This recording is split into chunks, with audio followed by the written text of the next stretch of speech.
우리 1절부터 10절까지 한 목소리로 읽어보겠습니다. 안식일이 다 지나고 안식 첫날이 되어는 새벽에 막달라 마리아와 다른 마리아가 무덤을 보려고 갔더니 큰 지진이 나며 주의 천사가 하늘로부터 내려와 돌을 물러내고 그 위에 앉았는데 그 형상이 동일하고 그 옷을 받던 이번을 치던 자들이 그를 물속하여 끌며 죽은 사람같이 되었더라. 천사가 여자에게 말하되 너희 무서워하지 말라. 십자가에 못 박히신 예수를 너희가 찾는 줄 내가 알아. 그가 여기 계시지 않고 그가 말씀하신 대로 살아나셨느니라. 와서 그가 누우셨던 곳을 보라. 또 빨리 가서 그의 제자들에게 그가 죽은 자 가운데서 살아나셨고 너희보다 먼저 달리기를 원하시나니 거기서 너희가 배우리라. 보라, 내가 너희에게 이르노니라. 하거늘 그 여자들이 무서움과 큰 기쁨으로 빨리 무덤을 떠나 제자들에게 알리려고 담대할세. 예수께서 그들을 만나 이르시되 평안하라 하시거늘 여자들이 나아가 그 발을 붙잡고 경배하니 이에 예수께서 이르시되 무서워하지 말라. 가서 너희 형제에게 빨리 오라 하라. 거기서 나를 보리라 하시니라. 아멘. 예, 오늘 마태복음 20절까지 1절 7절 말씀을 중심으로 부활이라는 주제와 함께 말씀을 나누겠습니다. 예수 그리스도께서 부활을 하셨다라는 이 주제가 우리의 참 유익된 부분인 게 뭐냐면 우리의 믿음이 실제가 되게 하시기 때문입니다. 예수님의 부활이 없었다면 우리의 믿음은 가짜가 됐을 겁니다. 거짓된 믿음이 됐을 겁니다. 그 이유는 율법, 우리가 히브리서를 계속 나누고 있지만 율법도 동일하게 믿음을 요구합니다. 그런데 율법이 요구하는 믿음은 우리에게 실제가 되지 못했어요. 이유는 뭐냐면 율법은 죄인들이 그 율법을 지키기 위해서. 그래서 안타까운 것은 하나님이 주신 율법은 완전한데 그 율법을 지키는 죄인들이 불완전하기 때문에 율법은 불완전합니다. 그러니까 우리가 그동안 잘못 가르치신 너무 많아요. 율법은 불완전한 법이라고 가르치신 분이 너무 많습니다. 아닙니다. 율법은 완전합니다. 그런데 그 율법을 지킨 하나님의 사람들, 아니 이스라엘 백성들이 불완전하기 때문에 율법이 불완전하게 이루어진 겁니다. 그 일을 예수님께서 오셔서 이 땅에 오셔서 강하게 선포하신 말씀이 내가 율법을 불완전하게 너희들이 불완전하다고 생각했던 그 율법을 폐하러 온 것이 아니라 율법을 완성하였다고 말씀하십니다. 율법을 완성하였다 하신 말씀은 그 율법이 완전하다는 것을 선포하신 겁니다. 그래서 예수님이 십자가에 지심으로 율법은 완전하게 됐어요. 그리고 뭐가 달라졌습니까? 구약의 이스라엘 백성이나 지금 우리나 똑같은 사람인데 달라진 게 뭡니까? 이거를 우리가 확실한 기준을 세우지 못하면 우리는 그리스도인이 아닙니다. 구약의 이스라엘 백성과 우리와 다른 점이 뭐예요? 다른 점이 뭡니까? 예수 그리스도예요. 그리스도가 있냐 없냐의 문제입니다. 그리스도가 있는 우리에게는 율법이 완전한 것이고, 그럼 우리가 율법을 지킬 수 있는 사람이 되어버린 겁니다. 왜냐하면 우리가 죄를 지기 때문에 죄인이 아닙니다. 죄인이기 때문에 하는 모든 게 뭐예요? 죄입니다. 그러니까 이것도 우리가 잘 신앙적으로 기준을 세워야 돼요. 우리가 윤리적 죄를 많이 지고 있고 그러한 실수를 하기 때문에 죄인이구나, 이렇게 잘못 생각하는 사람 너무나 많습니다. 그게 아닙니다. 우리가 기도를 할 때 죄인인 우리의 죄를 용서하여 주시옵소서 라고 할 때 우리 행위의 죄를 용서를 구하는 게 아닙니다. 아직 남아있는 죄인된 모습, 아직 남아있는 육신의 죄로 인해서 죄를 지을 수밖에 없는 그 부분을 회개하셔야 돼요. 그게 진정한 회개입니다. 이 회개가 이루어지지 않고 있습니다. 우리입니다. 왜 그러냐면 잘못 배워왔어요. 잘못 알았어요. 그래서 윤리적인 죄의 범위 안에서 회개합니다. 하나님, 이 한 주간도 오늘도 하나님 제가 이러한 죄를 졌고 하는 모든 죄의 기준은요 윤리적인 겁니다. 이 회개랍니다. 여러분, 이 회개는요 우리가 아무런 효력도 없습니다. 왜 없느냐? 본질이 바뀌지 않는, 본질이 안 바뀌면 아무리 입술을 회개해도 절대 결코 바뀌지 않습니다.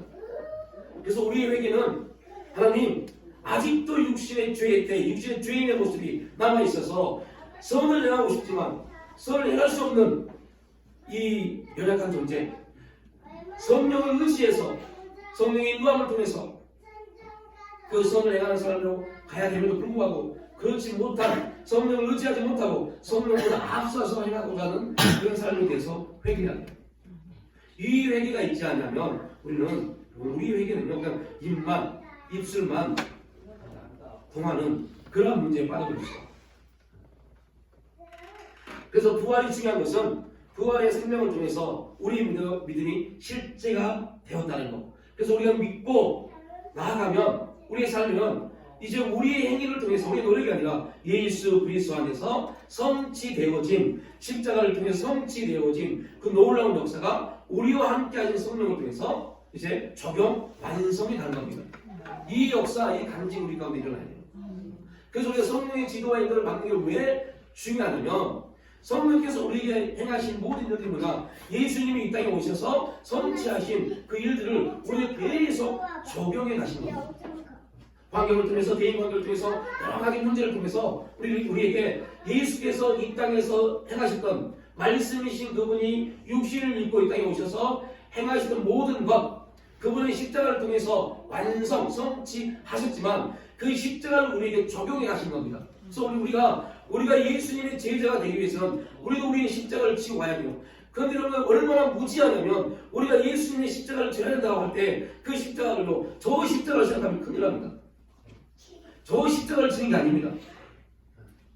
우리가 지는 십자가는 환경, 사건, 문제, 고통들 우리에게 주는 삶 속에서 성령께서 보게 하시는 것, 성령께서 그 일들 우리에게 주신 목적을 깨닫는 게 십자가입니다.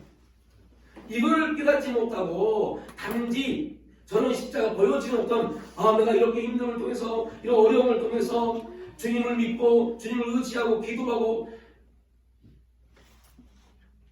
어떠한 단체에서는 부활절 그 절기 때 보면 나무 십자가 20kg 넘는 나무 십자가를 만들어서 그거를 지고 5km를 걷는 그러한 일들을 한다고요. 주님의 십자가를 지고 걷습니다. 그러면 이 일은요, 우리가 나눴던 마틴 루터가 1517년에 깨뜨렸던 그걸 다시 부활시킨 겁니다.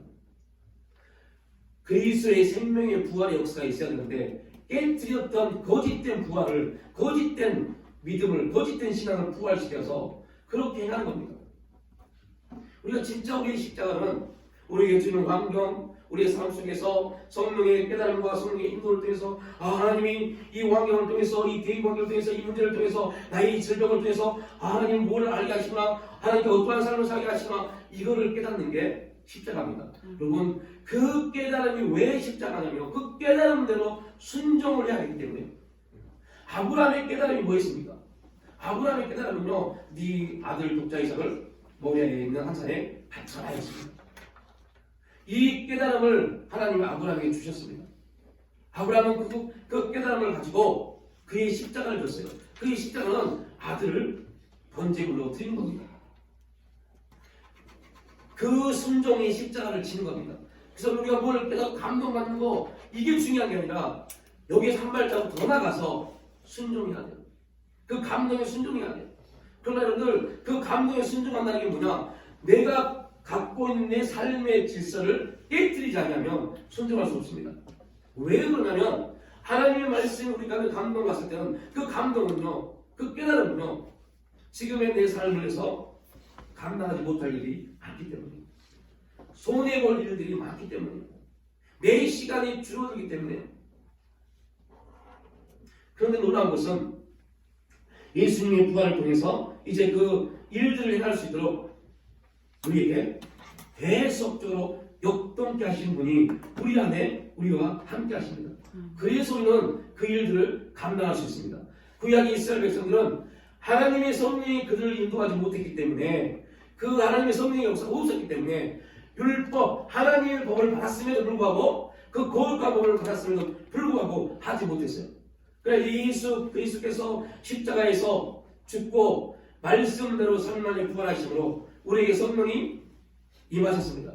이제 성령 안에서 그 모든 일들이 우리 가운데 일어날 줄 믿습니다. 우리가 그 은혜 안에서 우리의 삶이 복음이 증거되는 삶이 되어져야 돼요. 복음이 증거되지 않는 우리의 삶이 되면 우리에게는 오히려 우리 신앙은요 발전되지 못합니다. 여러분 나이가 먹어도 결혼하지 못하면 지금은 아니지만 예전 조선시대는 상투를 들지 않았습니다. 상투를 들지 않았다면 그는 아직 어리다, 어른이 되지 못했다라는 의미를 갖습니다. 결혼을 해서 자녀를 낳은 그들에게 주는 놀라운 단어, 이 세상에서 가장 아름다운 단어가 있어요. 뭔지 아시죠? 부모. 엄마와 아빠는 그 엄청난 특권을, 그 직분을 갖습니다. 결혼을 내고 자녀를 낳지 않으면 그 엄마 아빠는 단어를 듣지 못합니다. 받지 못합니다. 무엇을 말씀을 드리냐면요, 우리가 복음을 증거한다는 말은, 복음의 자리에 있다는 말은 바로 그 직분을, 그 거룩한 직분을, 하나님 나라의 거룩한 직분을 갖는 겁니다. 복음 증거자, 복음 전도자, 이런 엄청난 큰 축복의 직분입니다. 그런데 안타까운 것은 우리 삶 속에서 복음 증거자의 삶을 살지 못합니다. 복음 증거자의 전도자의 삶을 살지 못합니다. 이유는 우리가 복음을 증거하지 않기 때문이 아닙니다. 복음을 알지 못하기 때문도 아닙니다.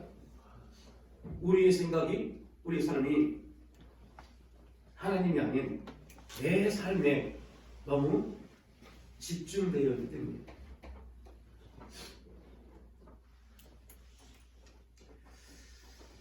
여러분, 부활의 이 은혜가 우리 가운데, 우리가 부활의 생명, 예수님 부활하셨다, 이 부활의 생명을 증거하는 삶, 가서 전도지를 돌리고 말하는 일이 아닙니다.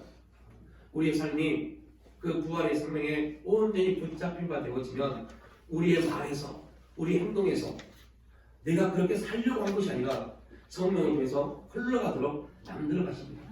이게 생명입니다. 생명은 내가 막 주고자 해서 주는 게 아닙니다. 생명은 흘러가는 겁니다. 우리가 그렇게 생명이 흘러가도록 우리의 마음의 눈이 열려야 돼요. 그 일들은 누가 하세요? 하나님의 성령이 하십니다. 그 일들이 우리 가운데 이제 나타나게 될 줄 믿습니다. 오늘 이 부활에 대한 부분을 통해서 두 가지 문제를 나누려고 하는데요. 그 첫 번째가 부활은 역사적인 사실이다입니다. 지금도 이 시대에 그 부활은 가짜라 거짓이라고 말하시는 분이 너무너무 많습니다. 지금도 부활은 없다고 말씀하시는 분이 너무너무 많습니다.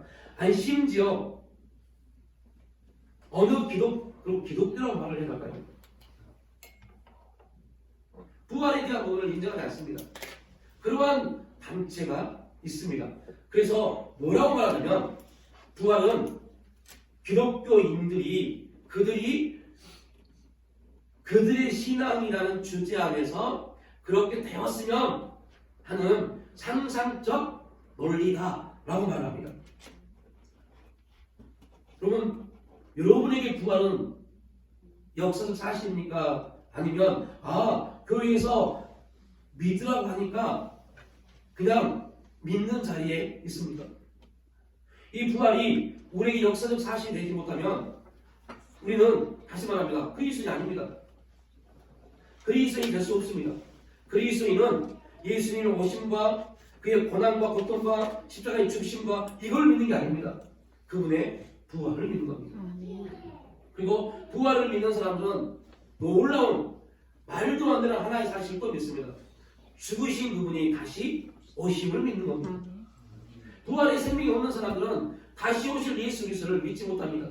그래서 부활의 생명이 없는 사람들은 모든 그들의 인생의 목적이 이 세상입니다. 이 세상에서 어떻게 살 것인가, 그게 그들의 목적이 되어버려요. 그러다 보니 말씀 앞에 무릎 꿇고 하나님의 소망을 바라고 나가는 것이 아니라 어떻게 하면 좋은 집에서 좋은 차를 타고 조금 더 유익한 너희로운 삶을 살 수 있을까를 고민합니다.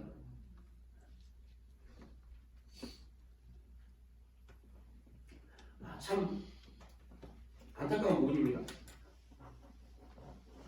분명한 것은 부활은 역사적인 사실입니다. 그리고 반드시 그 부활은 오늘 저와 여러분의 생명의 근원이 됩니다. 그리고 그 부활은 우리의 인생을 송두리째 바뀌는, 변화시키는 능력이 있습니다. 그 부활의 역사가 확실하게 우리 심령 가운데 믿어지면 참 우리의 언어로 설명하기가 되게 한계가 있는 것 같아요. 그래서 믿어지면 믿어야 됩니다라고 표현하지만 부활은 우리가 믿는 게 아닙니다. 부활은 우리가 믿는다고 해서 그게 실제가 되는 게 아닙니다. 부활은 자체로 실제입니다. 예수 그리스도는 우리가 믿기 때문에 그분이 실제가 아니라 그분 스스로 실제하신 분입니다. 하나님 우리가 믿기 때문에 계신 게 아니라 그분은 스스로 계신 분입니다.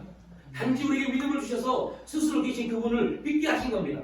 그리고 말합니다. 믿느냐? 네. 그러면 내가 산을 옮기기만 하면 능력을 줄게라는 말씀입니다. 우리는 아무것도 없어요. 우리가 믿음이 있다고요? 이것도 거짓입니다. 우리에게 믿음 없어요. 하나님 우리에게 믿음 주신 것 뿐입니다. 하나님 우리에게 필요에 따라서 각가지 은혜와 원사를 나타내게 하신 것 뿐입니다. 단지 하나님이 주신 그 믿음을 통해서 스스로 계신 그분을 믿고 말씀이신 그분이 육신을 입고 있다는 오심을 또한 우리 믿습니다. 그리고 그분이 우리의 모든 죄를 담당하시고 십자가에 죽으심을 또한 믿습니다.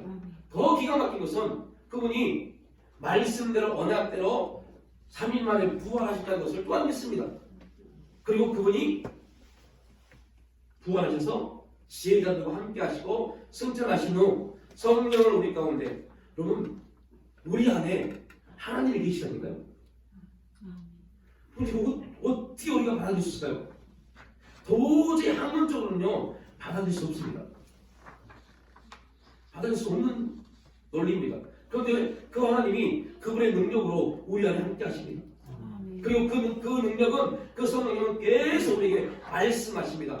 너는 하나님의 택한 자이고 너는 하나님의 자녀이고 하나님 반드시 너에게 말씀대로 복주고 번성케 하실 것이다. 너는 아브라함의 복을 받은 자이다. 그리고 반드시 이제 그분이 보혜사이신 예수님이 이 땅에 다시 오셔서 선악간의 심판을 하실 것이다. 이 사실을 우리는 우리가 믿음이 좋아서 똑똑해서 믿는 게 아니라 이 사실을 하나님을 통해서 믿게 하셨습니다. 그리고 말씀합니다. 그 믿음에 대한 하나님의 축복, 하나님의 인도하심을 말씀합니다. 그게 성경입니다. 이 사실을 믿지 않으면요 성경을 맨날 읽으면 하겠어요. 말씀이 나에게 아무 힘도 안 되는데. 성경을 읽는 게 중요한 게 아닙니다. 그 말씀이 우리 가운데 실제가 되어야 하죠. 그런데 그 말씀이 우리 가운데 실제가 되기 위해서는 꼭 우리 가운데 있어야 될 조건이 있습니다. 그게 성령이 내재해 하신 겁니다. 성령이 우리 가운데 함께 하신 겁니다. 성령이 함께 하셔야만이 그 말씀이 하나님의 말씀이고 그 말씀이 그냥 어떠한 경전처럼 어떠한 책처럼 글이 아니라 좋은 글이 아니라 살아 역사하는 말씀으로 받아들여집니다. 그 말씀이 그렇게 받아들여지면 그 말씀은 우리의 인생을 바꿉니다. 그 말씀은 우리의 삶을 바꿉니다. 그 말씀은 우리의 생각을 바꿉니다. 그런데 여러분들 그 출발이 부활은 사실입니다. 그분은 죽으셨고 부활하셨습니다.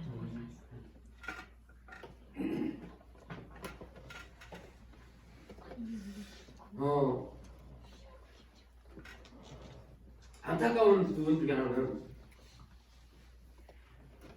너무 많은 사람들이 예수님의 부활과 그분이 성취하신 그 모든 삶의 원리들, 하나님 말씀이 약속되어진 그 안에 약속되어진 안에 우리에게 주시고자 하는 구약의 그 많은 일들, 그 일들을 하나님께서 우리에게 나타내시고자 하십니다. 그럼에도 불구하고 지금 그리스도인들 중에 그 사실을 온전히 되어지면 좋겠다가 아니라 온전히 아멘, 나에게 그때 이루어진 일이 나에게 지금 있다는 사실을 인정하지 못하고 믿지 못하는 신분들이 너무너무 많아요. 제가 어느 목사님의 설교문을 보면서 그 목사님이 이렇게 기록을 해놨더라고요.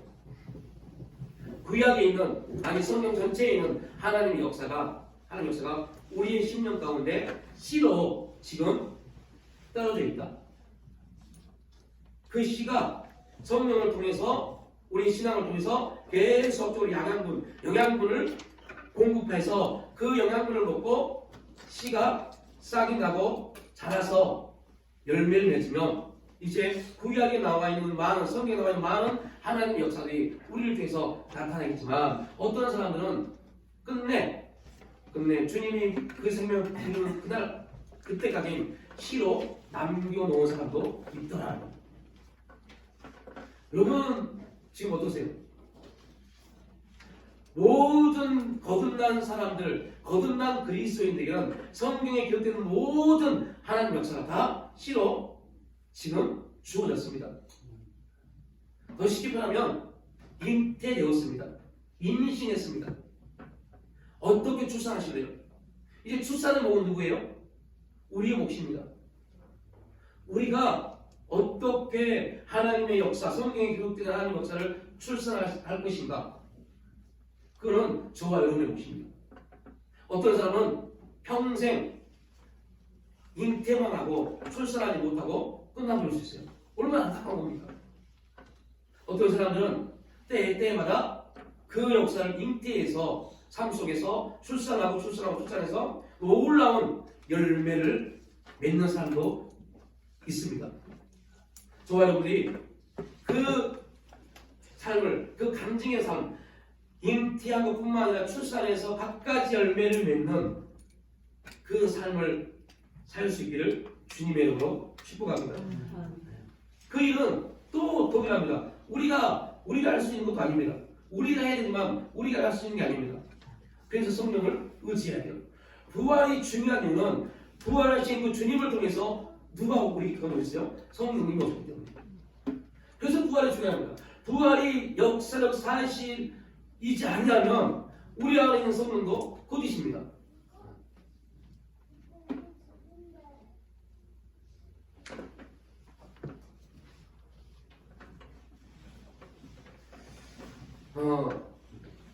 문자적으로 보면 그러면 예수님의 부활을 목격한 사람들이 누구입니까?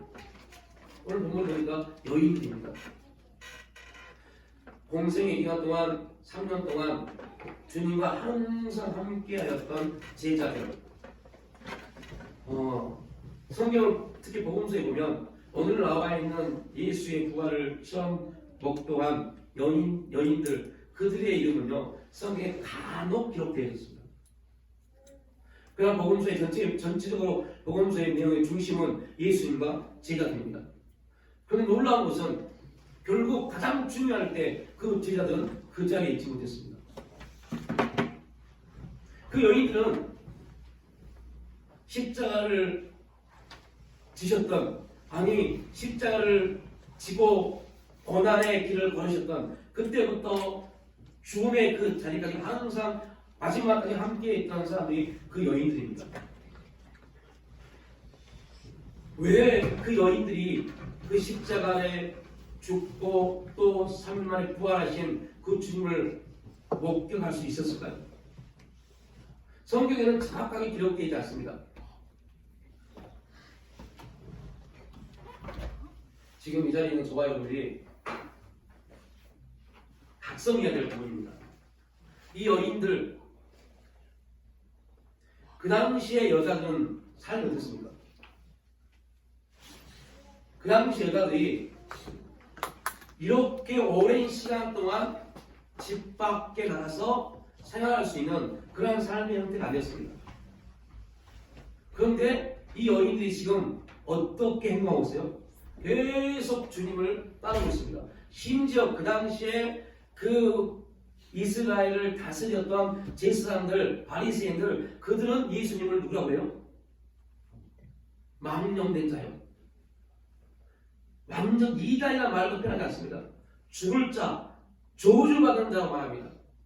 그런데 그 제사장과 바리새인들이 다스리는 그 지역에 살았던 여인들이 집에 있지 않냐고 망령된 자, 저주받은 자, 그를 따랐다. 뭐를 포기하지 않냐면 따르지 못할까요? 자기에게 주어진 삶을 포기하지 않으면 주님을 따르지 못합니다. 제자들은 왜 마지막까지 주님 함께 못했을까요?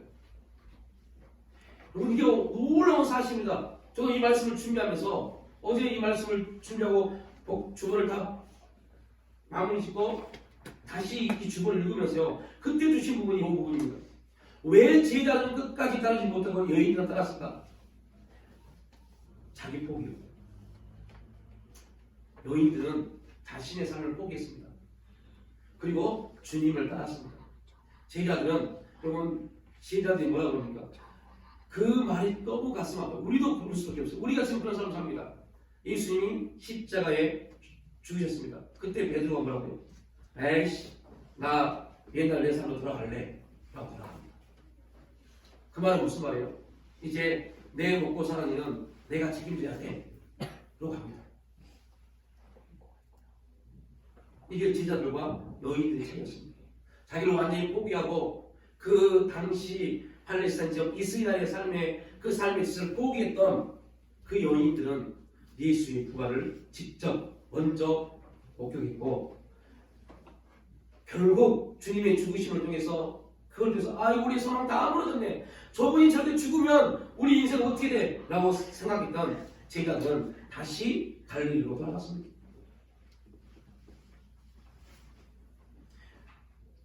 그럼에도 불구하고 이 여인들과 제자들의 공통점이 있어요. 그들은 뭐를 믿지 못했어요? 부활이요. 이 안타까움도 있습니다. 부활을 믿지 못했어요. 결국은 예수님이 얼마나 많이 제자들에게 내가 죽고 다시 부활해야 된다는 말을 했음에도 불구하고 그들은 그 부활이라는 개념을 온전히 이해하지 못했습니다. 그러나 한 가지 사실, 여인들이 예수님의 부활을 볼 수 있었던 이유, 오늘 저와 여러분의 첫 번째 주 메시지입니다. 주님이 역사하신 그곳에 그 여인들이 있었기 때문입니다. 많은 사람이 성령의 충만을 받고 싶어하고 성령의 나타남을 사모합니다. 여러분, 성령의 나타남, 성령의 역사를 사모한다면 꼭 하나 알아두겠습니다. 성령이 역사하는 자리에 우리가 서 있으면 됩니다. 성령이 운행하시는 그 자리에 우리가 있으면 됩니다. 우리의 삶 가운데 성령을 끌어들이는 게 아니라 이게 얼마나 교만입니까? 우리는 그러한 교만적 기도를 합니다. 우리가 성령이 역사하는 자리에 서 있으면 돼요. 이 질문에 대한 해답을 가질 수 있도록 축복합니다. 해답이 뭘까요, 그러면? 어떻게 성령이 역사하는 자리에 설 수 있을까요?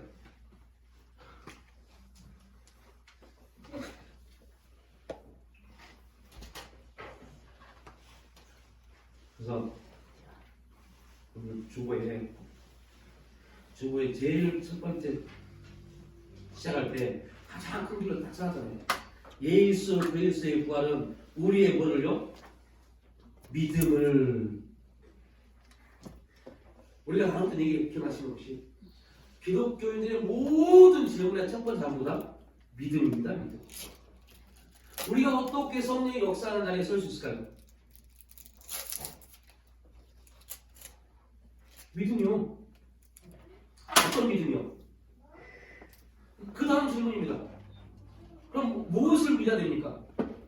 여러분, 무엇을 믿으래요? 이것도 우리가 수십 번 하는 얘기입니다. 어디가 적어놨을 겁니다. 수십 번 하는 얘기입니다. 어떻게 믿으래요? 그 믿음의 질문의 답은 내 인생의 삶, 내 가정 가운데, 우리 가정 가운데 하나님의 성령께서 계속 역사하고 계시함을 믿는 겁니다. 찾아가는 것이 아니라 하나님은 우리에게 찾아오십니다. 성령은 이미 우리와 함께 하십니다. 그래서 우리 인생 가운데 찾아오셔서 항상 역사하고 계십니다. 우리 가정마다 항상 역사하고 계십니다. 이 사실을 알지 못하니까 어디 산에 가고 어디 능력자를 찾아갑니다. 얼마나 안타까운 겁니까? 그 부분이 잘못됐다라고 제가 말하지 않겠습니다. 그러나 가장 중요한 것은 여러분 우리 인생 가운데 찾아오셔서 계속 역사하고 계심에도 불구하고 그 사실을 믿지 못합니다. 우리 가정 가운데 계속 역사하고 계신데 그 사실을 지금 믿지 못합니다. 믿음입니다. 하나님의 역사, 성령이 계속 역사하는 자리에 우리가 서 있어야 돼요. 어떻게 해요? 우리 내 인생 가운데 찾아오셔서 지금도 이 시간에도 하나님의 성령이 역사하십니다. 어떻게 해요? 하나님이 찾으신다. 신령과 진정으로 예배하는 자를 하나님이 찾으시는데 오늘 우리가 신령과 진정으로 예배하는 자가 됩니다라고 계속 격동하십니다. 그리고 오늘 예배를 통해서 성령께서 우리에게 너의 예배가 신령과 진정으로 된 예배이기 때문에 하나님이 너의 인생을 너의 예배를 받으시다라고 계속 우리에게 말씀하고 계십니다. 그런데 실제로 우리가 그 음성을 듣지 않습니다. 그래서 우리는 하나님이 우리를 찾고 우리를 인정하고 계시지만 우리는 내가 내 모습을 보고 아이고 오늘 예배 실패했네 스스로 단정해버립니다. 오늘 예배 하나님 받으실까? 스스로 단정해버립니다. 그리고 자꾸 여러분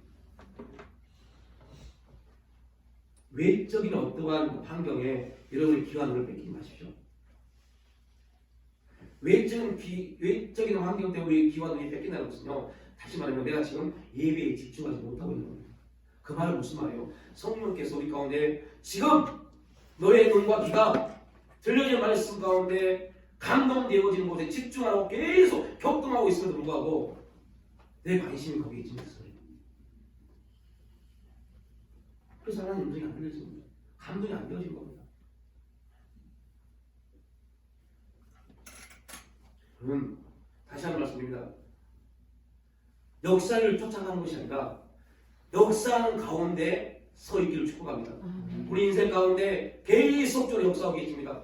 그분이 쉬지 않고 역사하십니다. 우리가 심지어 잠을 자고 있을 때도 그분은 역사하고 계십니다. 그리고 오늘 우리의 믿음이 때에 따라서 그 역사의 사실을 우리 삶 속에서 간증되게 하실 겁니다. 그게 우리가 2014년 저희 교회가 추구하는 표적입니다. 내 능력이 아니라 믿는 자들에게는 이러한 표적이 따르니 우리 믿기만 하면 됩니다. 그러면 그리스도 예수 안에 성령께서 필요하면 귀신의 역사를 쫓아내기 원하면 귀신의 역사를 쫓아내실 겁니다. 새로운 언어, 새로운 방언, 새로운 역사를 나타내기 원하시면 우리 입술을 열어서 새로운 이유를 나타내실 겁니다. 뱀을 집어올리는 두려움이 없는 그 삶의 역사를 나타내실 겁니다. 무슨 독을 마실지라도 그 무슨 독이 무엇입니까? 독을 마시는 게 아닙니다. 온갖 소리들이 들려와도 야 너 예수를 믿는데 너 교회 장로고 목사고 집사인데 너 왜 그렇게 못 살아? 너 왜 그렇게 안 돼? 네 자녀들은 왜 그래? 이러한 소리가 들려지고 온갖 우리를 물어뜯는 소리가 들려와도 우리 해를 받지 않습니다. 왜요? 하나님 하신 일이죠. 하나님 하신 거니까요. 이게 해를 받지 않는 겁니다. 그런데 우리가 얼마나 많은 해를 받습니까? 와, 내 인생은 왜 이럴까? 나는 왜 이렇게 심사한데 내 인생, 내 가정은 왜 이럴까? 여러분 이게 해를 받고 있는 겁니다. 무슨 독을 마실지라도 해를 받지 않는 표적의 역사이기를 축복합니다. 중요한 것은 여러분 하나님이 우리를 통해서 역사에 가신 그 놀라운 일이 있으면요 우리는 그 일 안에서 후회하지 않습니다. 그러나 여러분 내 계획과 내 뜻대로 내 목적대로 뭔가 이뤘다 합시다. 반드시 100% 후회합니다. 왜요? 하나님이 그렇게 하시니까요. 내가 후회하는 것이 아니라 하나님이 우리 마음을 통해서 후회하게 만들어버립니다. 왜요? 네 계획은 험한 것이니까. 깨달음을 주려고요. 어느 분이 저한테 목사님 어디 떡집 아시죠? 네. 그 떡집 이번 달에 문 닫는데요. 근데 목사님 왜 또 수완한 게 저희 큰형님 얘기입니다. 목사님 큰형님이 그 떡집 가게 공사하면서 돈을 많이 먹었다면서요. 와우.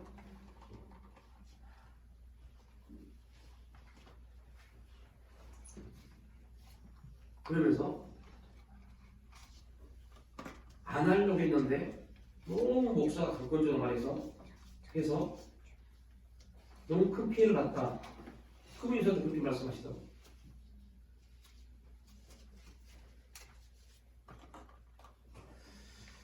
여러분,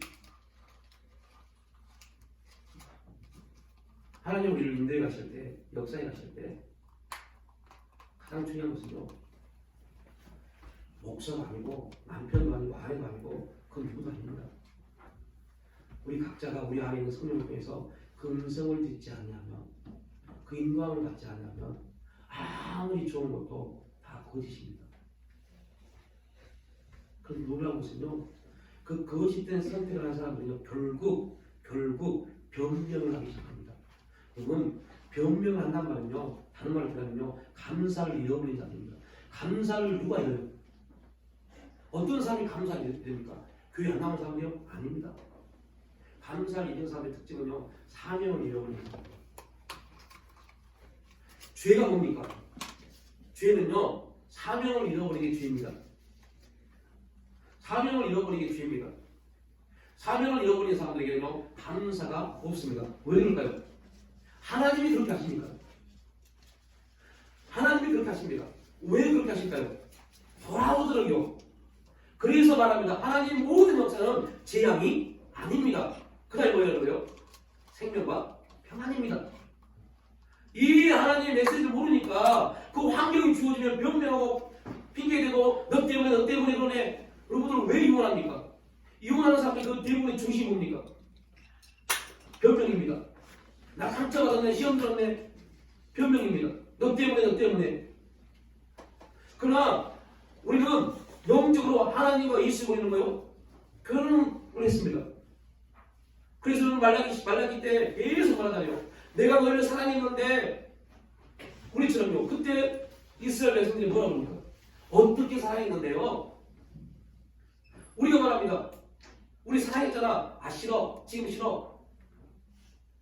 그 이유는 하나님이 우리에게 주신 삶의 목적을 잃어버렸어요. 우리에게 부활의 생명을 주신 목적, 우리를 부르신 목적, 은혜를 주신 목적, 그 목적을 잃어버리고 내 삶의 계획을 짜고 그 내가 짜온 계획 가운데서 무엇을 이뤄보려고 노력하다 보니 결국은 우리의 모든 생각이 하나님이 아닌 이 세상의 내 기술로 빠져버립니다. 이것을 성경은 자기 의로움이라고 해요. 나를 세우려고 하는 겁니다. 이거를 더 간단하게 골로새서 말씀에 비춰보면 탐심입니다. 그럼 많은 사람들입니다. 탐심은 부자들이 갖는 게 아닙니까? 아닙니다. 모든 사람이 다 탐심이 있습니다. 갖고자 하고 얻고자 하고 이루고자 하는 탐심이에요. 그리스도 예수 안에서 이 부분이 깨지지 않냐면 우리는 그 탐심의 우상에 매일 수밖에 없어요. 그래서 중요한 게 두 번째 확증입니다. 첫 번째는 역사 사실이었죠. 두 번째는 확증. 예수님의 부활은 우리의 부활로 확증합니다. 확증되어야 돼요. 예수의 부활이 우리의 삶 가운데 우리의 부활로 확증돼야 돼요. 그러니까 역사적으로 예수님은 부활했습니다. 그리고 그 부활이 역사적 사건이 아니라 지금 우리에게 확증되어져야 돼요. 예수님의 부활이 왜 중요할까요? 이 질문은 우리 그리스도인에게 정말로 중요한 메시지인데 예수 그리스도는 죽은 자 가운데서 살아났습니다. 부활이 생명이 되셨습니다. 이제 예수를 믿는 자 또한 죽어도 다시 살아나는 부활의 영광에 참여하게 될 겁니다. 여러분, 청소년 사역을 하신 임모 목사님이 계세요. 그 목사님 그 설교를 보는데 너무 놀랐어요. 요즘 이제 젊은 사람들이 많이 쓰는 단어나 말 중에 좀비라는 말이 있어요. 좀비. 그래서 그 임모 목사님이 설교하는데 설교 끝나고 청소년들이 이제 질문을 받았어요. 오늘 설교를 듣고 뭘 느꼈습니까? 어떤 이제 처음 교회 와봐요. 어떤 고등학생이 이렇게 목사님 오늘 설교를 들으면서 이해되지 않지만 이해하고 싶은 게 있습니다. 아 뭡니까? 너무 철학적인 질문 아닙니까? 이해되지 않지만 그리고 교회 뭡니까? 라고 물어봤더니 부활이 혹시 좀비입니까? 라고 물어봤어요. 그 아이들의 입장에서는요 부활이 좀비처럼 느껴진 겁니다. 좀비가 뭐예요? 죽은 자가 살아난 겁니다. 그 목사님이 얼마나 황당했겠어요. 말도 안 되는 질문을 하니까요. 그래서 그 목사님이 그때 깨달은 겁니다. 아, 요즘 아이들이 어떠한 생각을 갖고 있고 어떠한 기준, 학문적, 인지적 기준을 가지고 있는 거예요. 그러니까 여러분들 제가 그 말씀을 듣고 깜짝 놀랐어요. 혹시 우리도 혹시 아니겠지만 부활을 좀비처럼 그렇게 살아나는 거로 착각하면 큰일 납니다. 우리의 부활은 그런 게 아닙니다. 완전히 영광체로의 부활입니다. 지금 뭐 비교할 수 없을 정도의 빛이 반사되는 그 영광체로 부활합니다. 저는 개인적으로 그리스도의 다 환상이 열려서 이 부활체의 모습, 영광된 모습을 좀 봤으면 좋겠어요. 그러니까 이거를 그 아이들은 죽었다 살아나는 존재를 좀비로 알았기 때문에 좀비로 그렇게 알고 있기 때문에 부활이 좀비처럼 그렇게 사는 건가? 이렇게 착각하는 건데요. 부활은 한 번 이제 부활되면 영원히 죽지 아니하는가요? 영원히 죽지 아니하는가? 아, 그럼 좀비 아닌가? 이렇게 질문했어요. 그 목사님 얼마나 충격이었겠어요. 생각하지 못한 질문을 받았습니다. 다시 살아난다. 여러분에게 다시 살아난다는 말이 어떻게 들리세요? 그 부활이라는 우리가 부활이 확증돼야 되는데 그 부활이 어떻게 다가오십니까? 그 아이들처럼 그러한 모습으로 그럼 부활은 그런 모습인가? 다시 살아난다는 게 죽었다 다시 살아난다는 게 그런 건가? 이렇게 생각할 수 있다는 겁니다. 왜 이러한 부분이 무섭냐면 이제 그 아이들이 자라서 교회의 중심을 갖고 교회의 중심이 되어지면 부활을 생각할 때 어떻게 생각했어요? 여러분도 마찬가지입니다. 다시 살아난다. 죽어도 다시 살아나는 부활의 영광에 참여하게 될 것이다. 예수님이 다시 오실 때 죽은 자가 다 일어납니다. 죽은 자가 일어나서 부활할 텐데 지옥 가는 사람도 다시 부활합니다. 모든 죽은 자가 다 살아납니다. 어떤 모습일까요?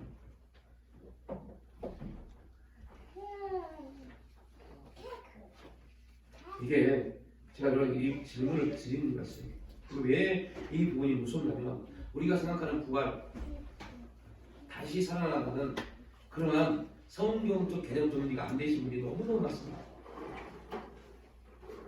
이 성경적 개념 정리 부분이 되어있지 않으면요, 정리가 되어있지 않으면요, 그냥 다시 살아난다는 그런 개념으로 우리가 어떤 TV나 영화를 통해서 봤던 어떠한 그러한 기술을 생각합니다. 그러다 보니 부활의 소망이요, 우리 크게 다오지 않습니다. 부활의 소망이 우리 인생을 바꿀 만큼의 그러한 메시지를 들리지 않습니다. 제가 오늘 아침에 아빠 설교 말씀 좀 보내줘. 혼자 예배를 드립니다. 설교 말씀 보내줬어요. 그래서 오늘 부활절이야. 오늘 우리 성탄식에 당연히 알고 우리가 몇 시쯤 되면 성탄식을 할 거야. 그때도 이 자리에 함께하지 못하지만 성탄식 한다고 생각하고 있어. 그럼 성령께서 역사하실 거야. 그래서 그리고 지금 너 필요한 게 뭐가 있는지 말해줘 라고 했어요. 자기 말씀을 듣는 거는요, 우리가 지금 그러한 생각을 가지고 있기 때문입니다. 필요한 게 뭐야? 딱 한 단어 볼까요? 돈. 필요한 게 뭐야? 단어, 돈. 이렇게 문자를 보냈어요. 그래서 문자를 답을 안 보냈어요. 있잖아. 그런데 돌이켜보니까 우리가 그렇게 있지 않을까 생각합니다. 하나님 막 기도합니다. 그래 하나님이 들으시고 뭐 필요하니? 따위가 한마디 있어요. 돈만 있으면 다 해결되는 것처럼, 정말 이 세상의 기준으로 우리가 돈만 있으면 다 해결되는 것처럼 보여집니다. 돈 있으면 모든 걸 다 해결할 수 있을 것처럼 느껴집니다. 그럼 부활의 생명이 어떻게 느껴집니까? 돈이 어떻게 느껴집니까? 여러분 스스로 잠을 자고 해보십시오. 그 부활의 생명이 우리 인생 가운데 어떠한 메시지, 어떠한 부분을 다가오는지, 아니면 그 돈이 어떻게 느껴지지, 어떻게 더 크게 우리를 좌우하는지. 신앙이기 때문에 부활이요 라고 말하지만 실제 삶 가운데 어떠세요? 진짜 부활의 생명이 우리 인생의 중심이 되십니까? 그걸 믿는 믿음이 우리 인생을 바꿀 만큼의 그 믿음의 역사로 나타나십니까? 확증이 되죠. 부활의 생명에서 확증되지 않으면 우리 신앙은 계속 그 문제에 있다니까요. 어떻게 살 것인가 이 문제 계속적인 질문을 받습니다. 어떻게 살 것인가 의 질문을 계속 받다 보면 여러분 부정적인 단어를 계속 듣다 보면요 그 단어가 내 인생의 중심이 되어버려요. 어떻게 살 것인가에 대한 질문을 계속 던지면요 어느 순간 되면요 아니야 나는 그리고 예수를 믿고 예수 안에서 주님을 통해서 그의 나라 그 일을 통해서 하나님 통치를 받고 하나님 관계를 통해서 하나님 주심을 통해서 나는 살 수 있어 라고 고백하고 기도하지만 결국은요 그 질문을 듣다 보면 내가 내 스스로의 질문보다 이 세상에 나한테 하는 질문이 더 크게 느껴져 봅니다. 그리고 내 눈에 보여지는 시각은 이 세상의 삶에 있어서 훨씬 더 크게 느껴집니다. 영원한 세계의 소망이 나를 좌우하지 못하다 보니까 부활의 생명이 확증되지 못하니까 이 세상에 대한 삶의 소망이 나를 인도하고 있다. 그래서 어떻게 살 것인가라는 질문이 들어왔을 때 사단아 내 입으로 물러가라 하지 못합니다. 저는 그리스도시여 살아계신 하나님의 아들입니다. 이게 부활의 소망입니다. 그런데 결국 예수님이 그래 시므라 너 참 잘 말했다. 그래 이 말은 네가 한 게 아니야. 하나님이 내게 주신 말씀이야. 그리고 나서 말합니다. 이제 내가 죽어야 되겠다. 그러니까 뭐라고 말하는 것일까? 그러면 안 됩니다. 왜 안 돼요? 당신이 죽어버리면 우리 어떻게 합니까? 그 문제입니다. 우리의 문제 이거는 우리가 적용시켜 보십시오. 예수 믿는 것도 좋고 교회 열심히 다니는 건 좋은데 뭐 먹고 살 건데? 요 문제. 어떻게 살 건데? 자녀들은 주렁주렁 있고 인생 어떻게 살 건데? 앞으로 자녀를 교육시키는데 수없이 들어간다는데 어떻게 살 건데? 앞으로 노후는 몇 억이 필요한다는데 어떻게 살 건데? 이 질문이 계속 들려오십시오. 그때 여러분 믿음이 어떻게 작아질까요? 그럼에도 불구하고 나는 이 예수 안에서 무엇을 볼까 무엇을 잃을까 어떻게 살 것인가 아니라 오직 예수를 바라고 기도함으로 내 신앙이 내 삶이 그렇게 만들어지기를 기도하실까요? 아니면 아니구나 맞아 내 삶이 더 중요하지 삶 어떻게 살 것인가 이걸 만들어야지 이걸 선택하실 거예요.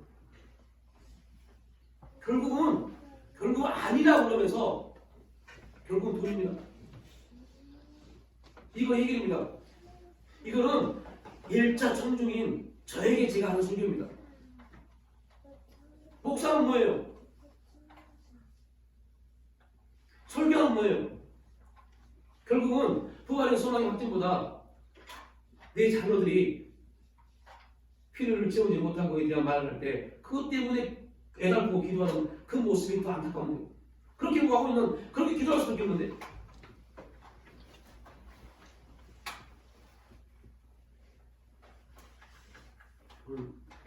우리가 이제 2024년 저희 교회와 저희가 굉장히 오늘 중요한 메시지 기준입니다. 그리스도의 소망이 예수 그리스도의 부활의 소망이 우리 온전한 소망이 되어져서 그 소망 안에서 하늘에서 이루어진 그 소망이 이 땅에서 우리의 삶을 통해서 표적되어지는 감정되어지는 그러한 일들 그러한 고백들이 우리의 삶 가운데 이루어질 수 있도록 축복합니다. 우리가 주님을 떠나는 것은 주님을 믿지 않기 때문입니다. 많은 사람들이 떠납니다. 저는 교회 안 다녀도 교회 안 나가도 예수 믿어요 하나님 믿어요. 얼마나 많은 거짓말쟁이들이 많으세요. 교회 안 나오는 것은요 예수 믿지 않는 겁니다. 예수 믿는 사람들은 결코 그래서 여러분들 이 교회는 보이는 교회와 보이지 않는 교회가 연합되어지는 것이 유형교회입니다. 보이지 않는 교회와 보이는 교회, 보이지 않는 교회가 누굽니까? 우리가 교회입니다. 이 교회는요, 우리 몸으로 보이지 교회가 보이지 않습니다. 보이지 않는 교회와 보이는 유형교회가 연합되어서 만나는 곳이 교회입니다. 그래서 이 만남을 통해서 어떤 일이 벌어져요? 여러분, 교회에서 만나서 어떤 일이 벌어집니까? 우리는 안타까운 것은 다른 교회들이 가장 큰 취약점이 뭐냐면 이 만남이 부족하다는 겁니다. 큰 교회도 마찬가지지만요. 우리 지금 한국교회, 지금 교회 가장 큰 취약점이 겁니다. 무형교회와 보이지 않는 교회와 보이는 교회의 만남이 사라져버렸다는 겁니다. 무슨 문제예요? 교제가 없어요. 교제가 없어요.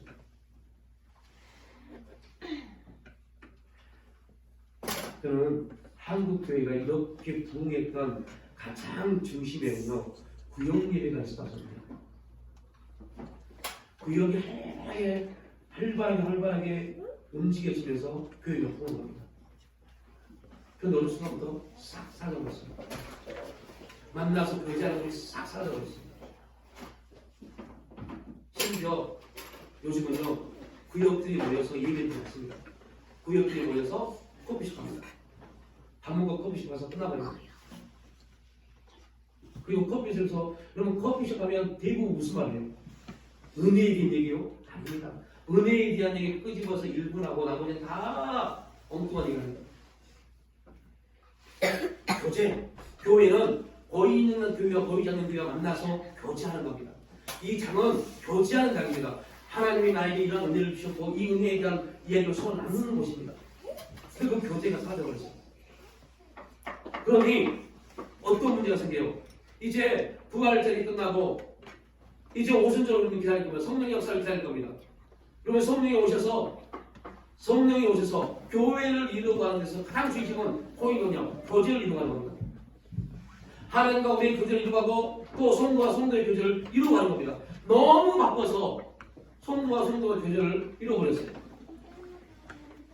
그러다 보니 내가 우리 교회 성도들 지체를 기도하는데 그들이 지금 어떠한 문제에 있는지는 알지를 못해요. 우리가 엄청나게 성령의 영감이 있고 성령의 능력과 깨달음이 있어서 눈망하고 기도만 하면 다 보인다면 괜찮지만 그런 존재가 되지 못합니다. 저 지체의 가정에 지금 어떠한 기도 제목이 있는지 알지 못해요. 그냥 문구어트에서 기도합니다. 빨리 도와주세요. 저 가정 축복해 주세요. 이렇게 끝내버립니다. 이유는 모르기 때문에요. 아무것도 몰라요. 수십 년 함께 있지만 그 가정이 어떤지 알지 못해요. 그리고 말합니다. 아이고 물어보기 좀 미안해서요. 물어보기 좀 무안해서요.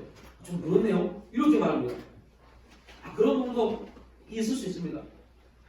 그러나 진짜 가족이라면 그리스도 안에서 정말 이 세상에 피보다 더 엄청난 피보다 더 기가 막히게 연결되어진 가족이라면 내 형제를 생각하는 것보다 그리스도 안에서 형제를 생각하는 게 더 기뻐져야 됩니다. 기도가 더 기뻐져야 됩니다.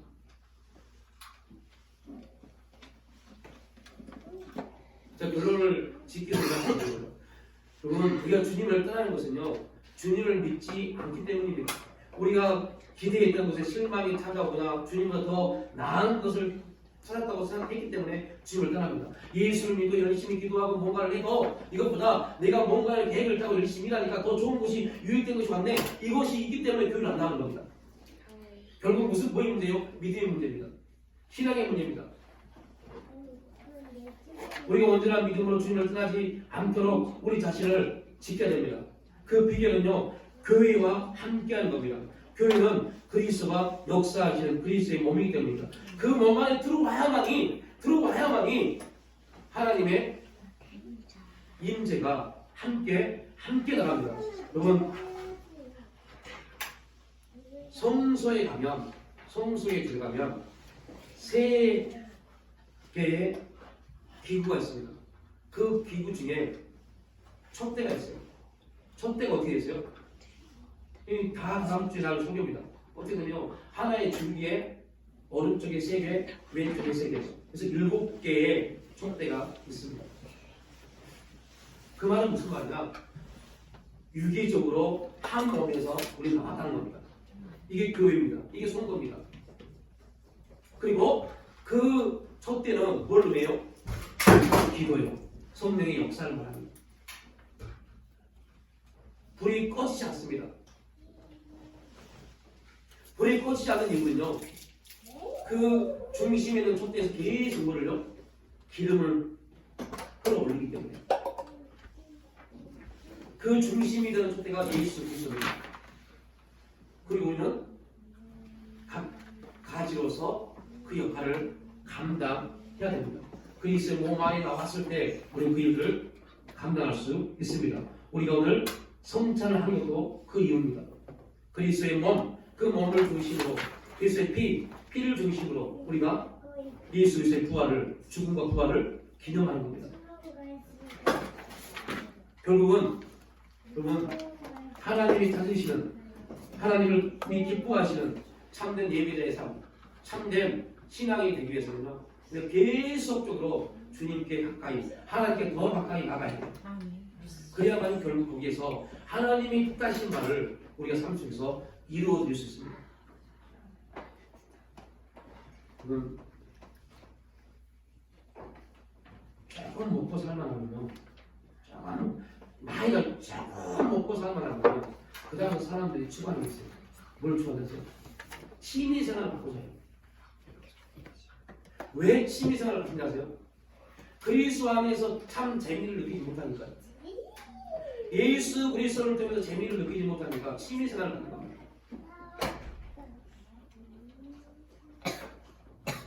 그 자체가 나쁘다는 말을 하려고 한 게 아닙니다.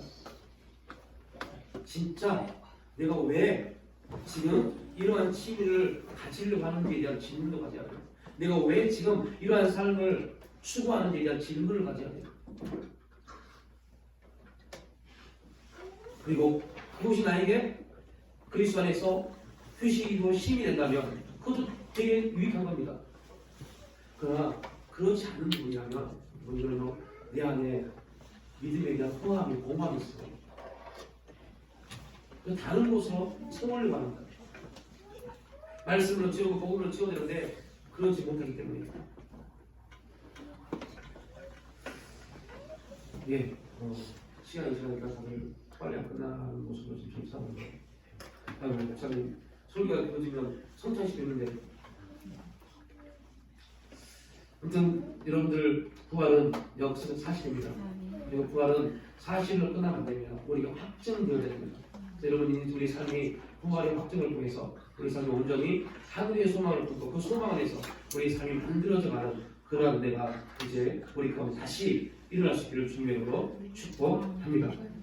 아버지 하나님, 그 부활의 놀라운 은혜를 사모하며 그 은혜 가운데 살기로 작정합니다.